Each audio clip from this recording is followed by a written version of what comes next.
Hi, my name is Lee Wright. Welcome to the channel, Seasons Ebb and Flow. I'm glad you're here. I am a divorce coach and a life transition coach.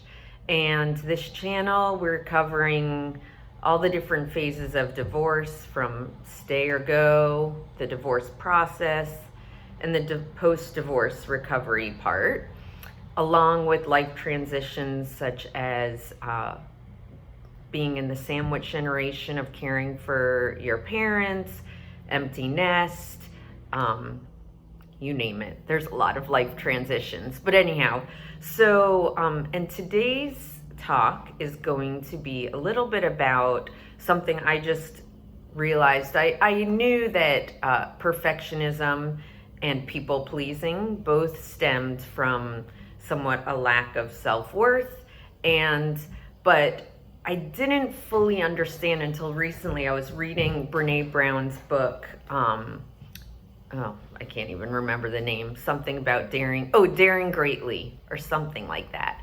But she talks about perfectionism and people pleasing, and how both of them stem from some feelings of unworthiness or shame, usually that started at some point in childhood, some kind of family system that created this belief that in order to feel safe, you needed to keep people happy, or in order to feel safe, you needed to be perfect. And if you weren't perfect, then the environment or the relationship with your parents or with caregivers would fall apart, or maybe the love would be withheld, or there was inconsistency with the love, and so you became more of a people pleaser to create an environment that was as calm and peaceful as possible, to keep safety for yourself and keep the caregivers who were maybe a little erratic happy.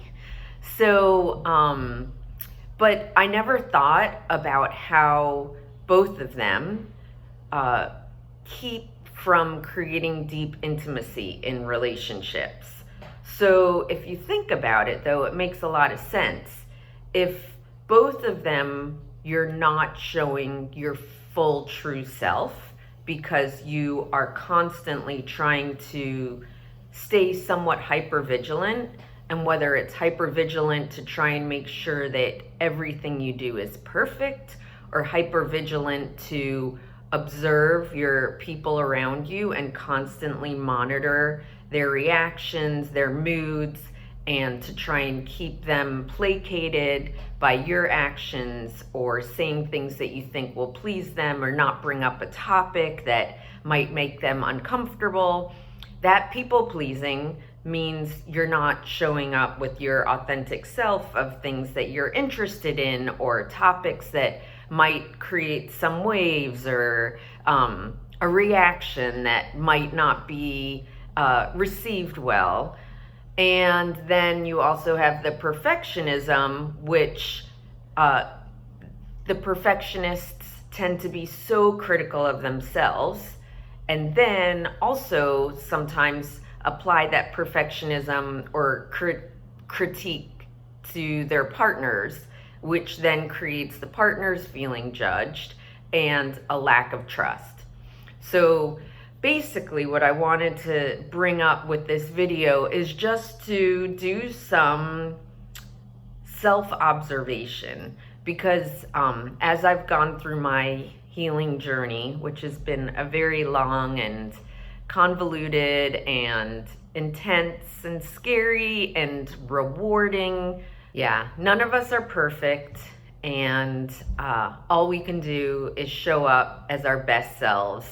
And with each interaction, if it doesn't go well, we learn from that and hopefully change our reactions in some way to make it better the next time around. But recognizing that showing up as your most authentic self, who is honest, who is able to recognize that it's okay if you're not perfect in every way, or what you do isn't perfect, but you do it anyway.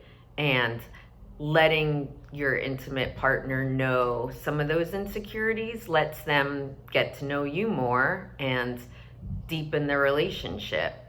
So these are all lessons that I'm learning, and I wanted to share them with you. And I just hope that this was helpful.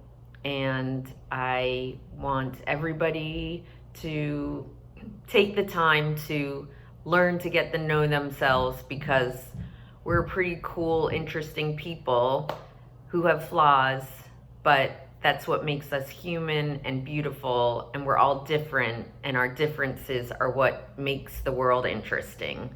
So get to know yourself, embrace your weirdness, your quirks, your oddities, your challenges, your childhood that made you not perfect. Like, these are all things that you bring to the table that make you special and make you who you are. So try and find some self-love and self-worth and self-like of who you are. That's the work. That is the work. So, all right, have a great day. See you in a future video, I hope, and namaste.